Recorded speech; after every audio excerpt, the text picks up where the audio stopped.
Muummichi ministeera Abiy Ahmad marsaa hawaasummaa isaanii Facebook fi Twitter irraa torban tokko oliif hin mul'anneen oduu ijoo torban dabree kana ture. Garuu har'a fuula Facebook isaanii irratti barreeffamni afaanota sadiin barreessanii fi suuraan deeggarame mul'atee jira. Barreeffama maxxansan kanaanis har'a ganama namtolchee miseensota raayyaa ittisa biyyaa miidhamanii fi namoota siviiliif hojjetame daawwatuu isaaniitti kan dubbatan muummichi ministeeraa hojiin hojjettoota dhaabbata qaama namtolchee oomishuu fi tola ooltonni warra adeemsa seeraa kabachiisaa ture keessatti akkasuma yeroo biroo qaama miidhamaniif hojjetaa jiran dinqisiifatanii jiru.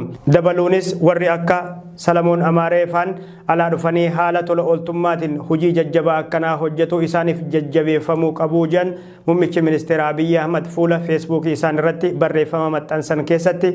Muummichi ministeera Abiy Ahmad erga amajjii 18 bara 2021 as toorarraa dhabamanii turan jechuun oduu ijoo tahee ture.